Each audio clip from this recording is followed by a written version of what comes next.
नमस्कार दोस्तों, one rank one pension revision को लेकर एक नई अपडेट हमारे साथ आई है। और दोस्तों आप सभी को हम वो नई अपडेट बताएंगे। क्या नई अपडेट निकल कर आ रही है one rank one pension revision को लेकर। देखिए, काफ़ी दिनों से हमारे जो पेंशनधारक वो इंतज़ार कर रहे थे OROP सेकंड रिवीजन का 15 दिसंबर का। लेकिन सरकार ने क्या किया, बिल्कुल आखिरी दिन ही मोड़ दे दिया इस चीज़ को और आखिरी दिन ही एक लेटर भेजा सुप्रीम कोर्ट को। और उन लेटर में लिखा था कि हमें 30 दिन का टाइम और चाहिए और सुप्रीम कोर्ट ने उस पर मोहर लगा दी। लेकिन सुप्रीम कोर्ट ने ये देखना चाहिए था कि हमारे जो पेंशन धारक हैं वो पिछले 7 सालों से संघर्ष कर रहे हैं, वो ज़रूरी है, या फिर आखिरी दिन केंद्र सरकार एक लेटर भेजती है वो ज़रूरी है। दोस्तों, केंद्र सरकार ने 3-3 महीने करके 1 साल निकाल दिया, लेकिन हमारी पेंशन पर कोई भी पॉजिटिव आउटकम्स अब तक नहीं दिया है।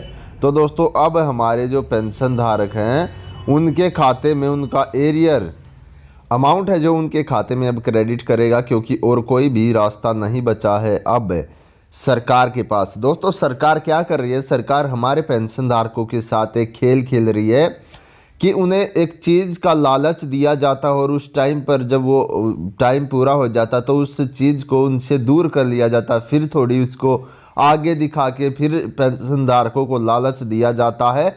तो इस तरह का हथकंडा अपना रही है मोदी सरकार। लेकिन मोदी सरकार एक चीज़ जान ले, हमारे जो पेंशनधारक हैं OROP सेकंड रिवीजन को लेकर अब हमारे पेंशनधारक चुप नहीं बैठने वाले हैं, क्योंकि इतने दिनों से जो हमारे पेंशन धारक दोस्तों इतने दिनों से चुप ही बैठे हैं और one rank one pension revision की अपनी इम्प्लीमेंट वाली मांग को लेकर दोस्तों शांतिपूर्ण तरीके से मांग रहे। लेकिन अब उन्हें भी पता चल गया कि इतनी आसानी से यहाँ इंडिया में कुछ नहीं मिलता।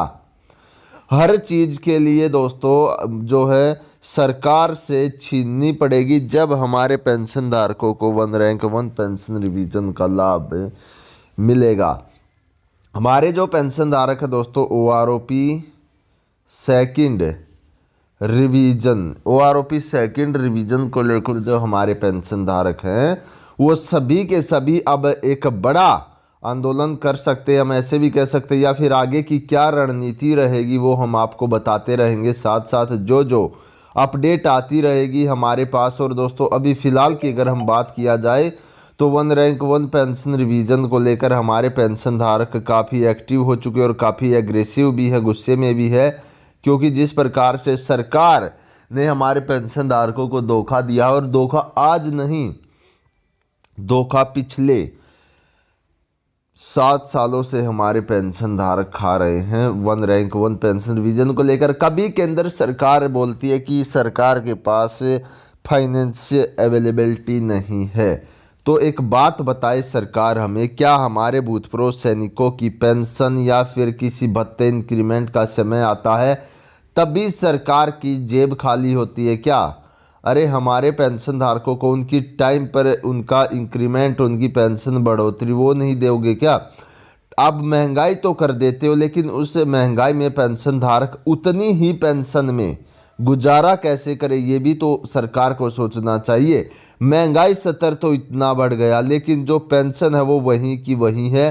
तो इस महंगाई में ये पेंशन धारक कैसे अपना गुजारा करेगा, पूरी फैमिली।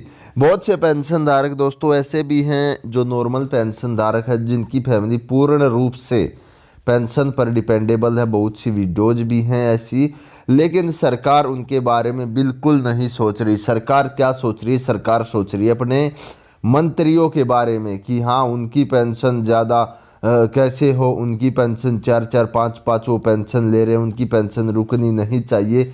अगर नहीं सोच रही उनके बारे में सरकार, तो फिर उनकी पेंशन कटौती करो, उनको एक पेंशन दो, और जो बाकी का पैसा मिलता है उससे जो हमारी सेना के जवान जो पूरी उम्र देश सेवा करके आते हैं, पूरी उम्र अपने शरीर को देश के नाम करके आते हैं, उनको पेंशन टाइम पर मिलनी चाहिए, उनको पेंशन के भत्ते टाइम पर मिलने चाहिए, उनकी जो पेंशन रिवीजन है वो टाइम पर होनी चाहिए महंगाई के अनुसार। तो सरकार ये क्यों नहीं कर रही? दोस्तों ये बहुत ही गंभीर मुद्दा है और हम इस मुद्दे को आगे भी उठाएंगे यदि आप भी हमारे साथ हैं, क्योंकि हमारे जो पेंशन धारक वहाँ पर बैठे वो अपने अकेलों के लिए लड़ाई नहीं लड़ रहे, वो सब अपने सैनिक समाज के लिए लड़ाई लड़ रहे। तो दोस्तों उन सभी के लिए एक बार कमेंट बॉक्स में थैंक्स ज़रूर लिखें और आगे की क्या अपडेट रहेगी वो हम आपको बताएंगे जैसे ही कोई बड़ी अपडेट आती है। दोस्तों आज की वीडियो में इतना ही, फिर मिलेंगे एक नई अपडेट के साथ। सभी को जय हिंद, जय भारत।